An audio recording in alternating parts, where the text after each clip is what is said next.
r/legal advice. Margin of value says, I had to take a random alcohol and drug test at work and blew a 0.249%. And I was stone cold sober. I left work and went to a clinic to prove the false reading and blew a 0.00%. 1 hour later. Still got fired. Exactly what the title says. I received a random alcohol and drug test at work. No problem, I knew it'd pass. Well, I went in and blew a 0.249%. I explained that there is no way this is true because I do not drink and I was obviously sober. They didn't believe me and made me leave work. My boss told me to go to a clinic within the next hour to get tested. I didn't blow a 0.00% at the clinic. I still got fired. Can somebody please tell me what the hell is going on and what I should do? I never drink alcohol, so there is absolutely no way that 0.249% back was accurate. Thanks in advance. Edit, I had to take an Uber from work to get to the clinic. Just answering everybody that is asking why they let me drive. Gfopper says, hire an attorney. It doesn't matter if you're in an at-will employment situation. The lack of additional indicators that you were indeed drunk and lack of investigation before termination is a lack of due diligence, which could, and probably did, result in a discriminatory action. Why? Because if your high test result was the result of a medical condition, that termination becomes discrimination, termination because of a medical condition, and there are several federal, and possibly your state too, laws that forbid such discrimination. Source, I'm an attorney, but not your attorney. And like you said, go see a doctor. Might be good to find out whatever information the attorney will need. Push through the pain says, what is your location? Was the test performed by a third party or by the company? Do you know if anyone else was in the same boat as you? Margin of value says, Louisiana. It was performed by a third party that is contracted by the employer. All I know is that my boss told me that I blew the highest ever recorded back at work. None of this makes sense. I was completely sober. Push through the pain says, in law, like much of the US, you can be fired for almost any reason or no reason at all.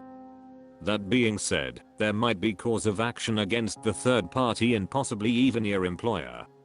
A back of 0.25 is nearing lethal levels and most people would be passed out, or incoherent or puking their guts out. I would consult with a few local attorneys. Initial consultations are typically free or low cost. Tribunal always rises says, I'm a lawyer, but not in law. I suggest you speak with an employment attorney.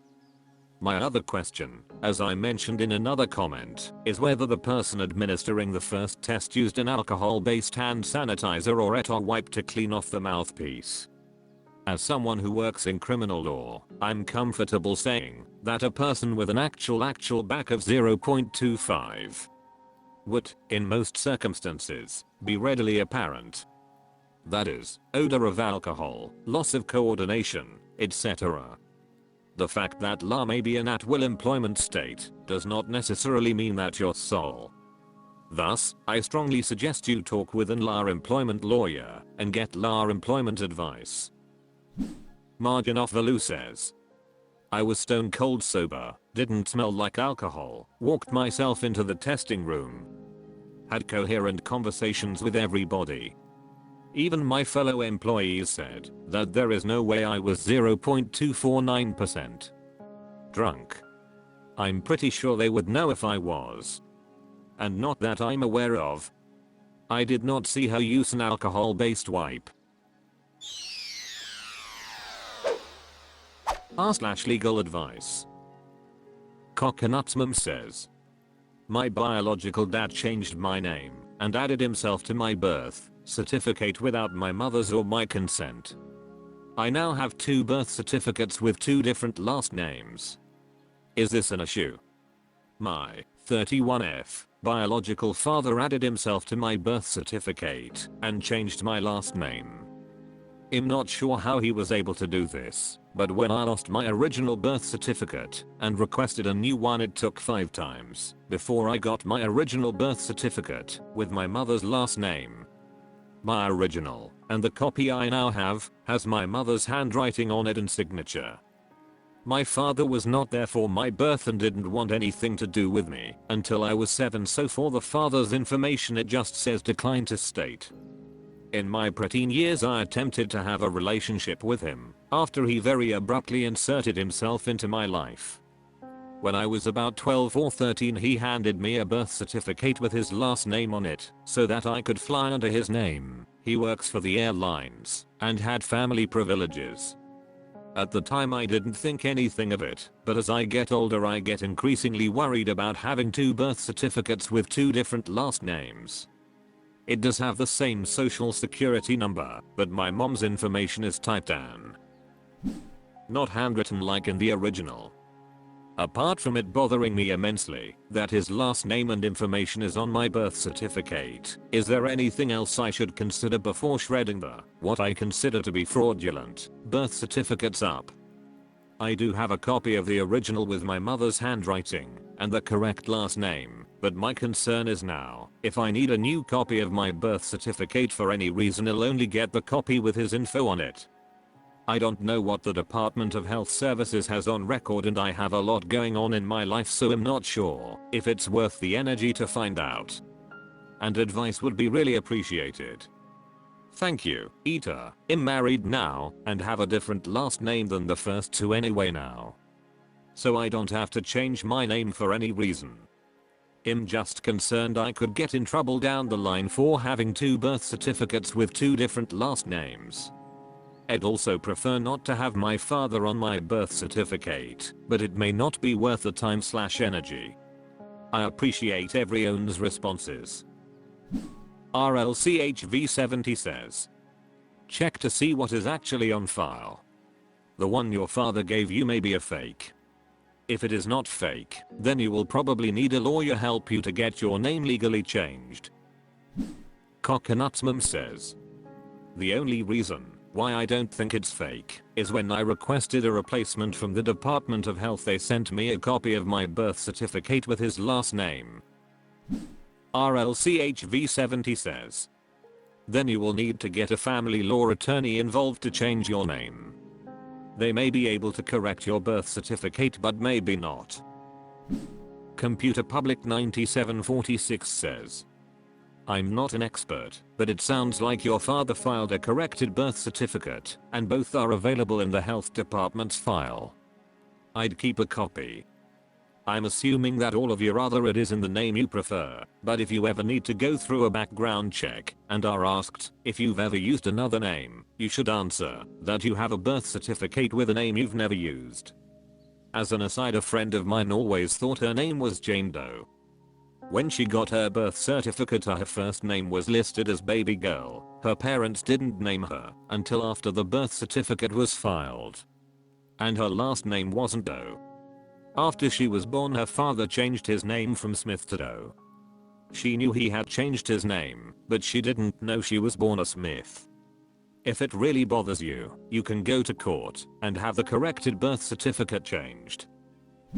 Stassi 1771 says, so shredding it isn't going to do much. Likewise, keeping the one with your mother, since it's altered, isn't going to help you. You'll not be able to use it for ELID or a passport. So you really need to find out why he did it from him and talk to the Depth of Health or Vital Stats in your state to find out what happened. Then the question becomes, what do you want to do? What name is your DL in? Are you married? Kim Vlind says, go to Vital Statistics and ask them to clarify why you have 2 birth certificates. Was there his court order to submit the modified birth certificate? Or did he just submit it in a later stage? If so, what date? r/legal advice. Galusional5483 says, company harassing me to send equipment back. Too long. Didn't read, quit my job with a large company. It was a WFH gig. They mailed me a box and a label, and I sent it back.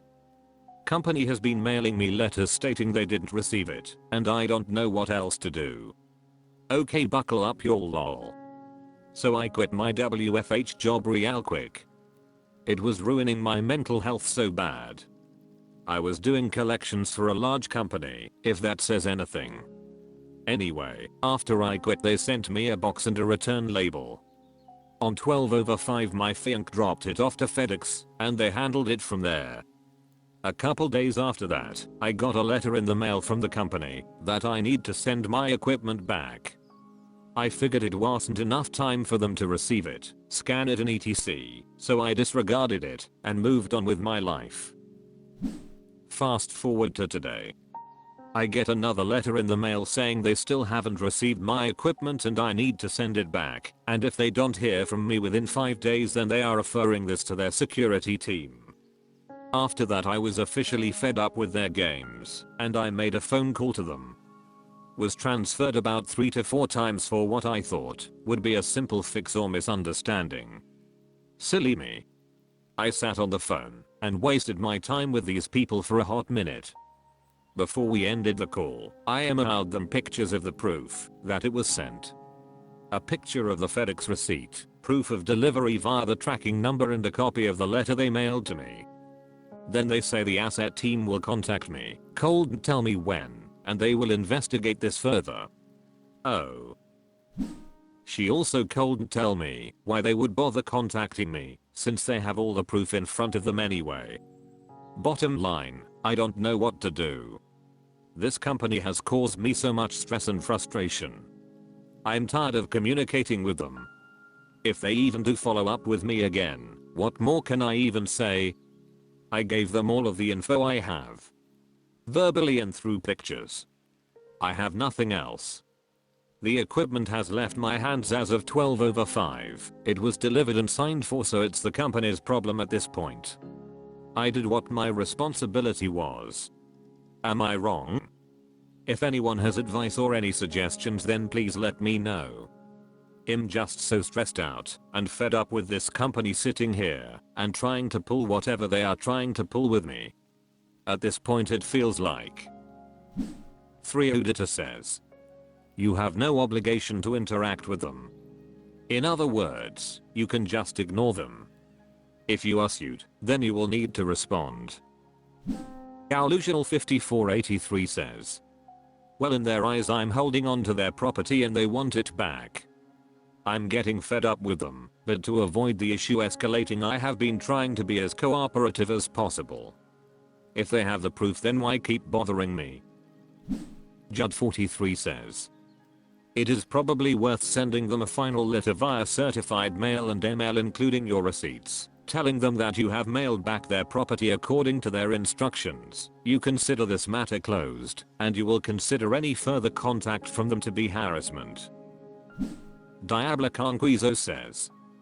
You can give them, and it appears you already have, the tracking information and proof of delivery, then cease communication with them, and leave the ball in their court. What they do with that ball, shoot, pass, dribble, whatever, is unknown. Keep copies of all the tracking information and proof of delivery, and whatever, as if they sue you, it'll come in handy in court. Zilda says. One quick note, not that this helps you now, but maybe someone else, or in the future. When using some company's label to return stuff via FedEx, the shipping depot often doesn't weigh the package. If you ask them to weigh the package at drop-off they will do it anyway and give you a receipt of that. I think it gets added to the shipment record as well. This is helpful because FedEx, some people inside, are now known for stealing the contents of packages and shipping the empty boxes onto the destination. This is particularly useful for all Apple products and laptops, etc, because the boxes are so distinctive. Technical Mammoth 592 says. You have sent them the delivery receipts with proof of delivery. That's all you have to do, and that is all you need to do. Ignore them. Just make sure you have documented all correspondence and receipts.